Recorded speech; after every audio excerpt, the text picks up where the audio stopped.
Student, कैसे हैं आप। आशा करता हूँ आप सब लोग घर पर सुरक्षित और मंगलमय होंगे।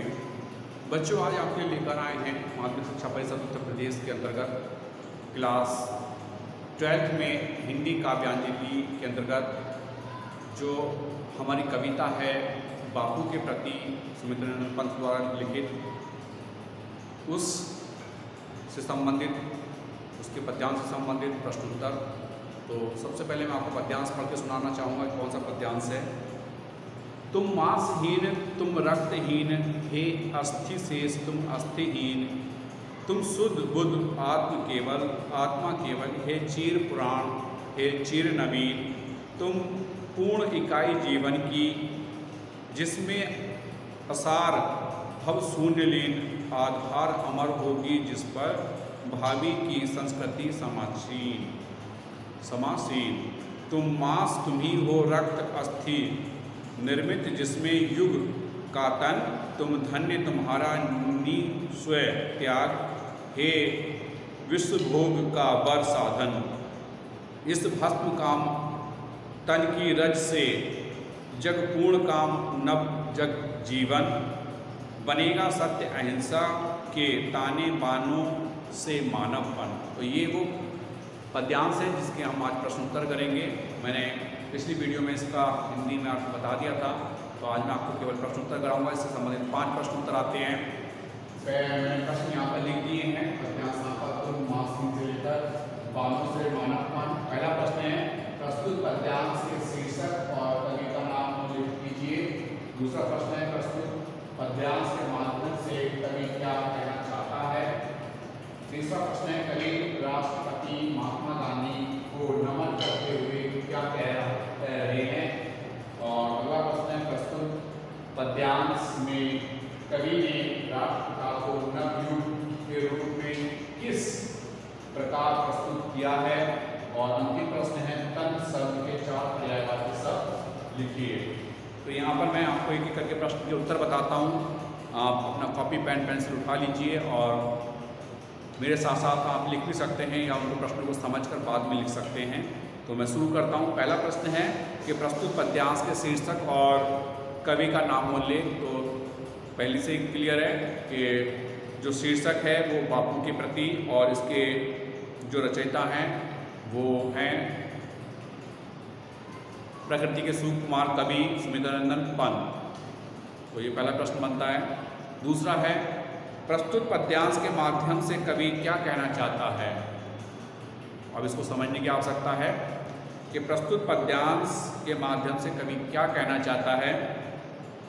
प्रस्तुत पद्यांश के माध्यम से कवि ने राष्ट्रपिता महात्मा गांधी के आदर्शों को भारतीय संस्कृति का वाहक बताया है तथा कवि ने गांधी जी को सत्य और अहिंसा की प्रतिमूर्ति मानकर उनके बताए गए आदर्शों पर चलने की कामना व्यक्त की है।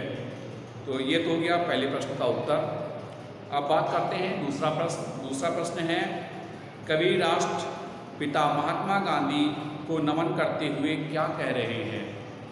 दूसरा प्रश्न है, तो नमन करते हुए कह रहे हैं, कवि राष्ट्रपिता महात्मा गांधी को नमन करते हुए कहते हैं कि हे महान आत्मा, तुम्हारे शरीर में मांस और रक्त का अभाव है, तुम हड्डियों का ढांचा मात्र हो। तुम्हें देखकर ऐसा आभास होता है कि तुम पवित्रता एवं उत्तम ज्ञान से परिपूर्ण केवल आत्मा हो। हे प्राचीन संस्कृतियों के पोषक, तुम्हारे विचारों से प्राचीन व नवीन दोनों आदर्शों का सार विद्यमान है। तो ये कहते हैं नमन करते हुए। अगला प्रश्न है कि प्रस्तुत पद्यांश में कवि ने राष्ट्रपिता को नवयुवक के रूप में किस प्रकार प्रस्तुत किया है।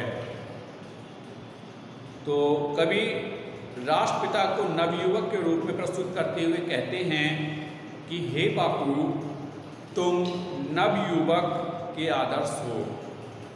जिस प्रकार शरीर के निर्माण में मांस, रक्त और अस्थि की भूमिका महत्वपूर्ण होती है, उसी प्रकार नवयुग के निर्माण में तुम्हारे सद आदर्शों का अमूल्य योगदान है।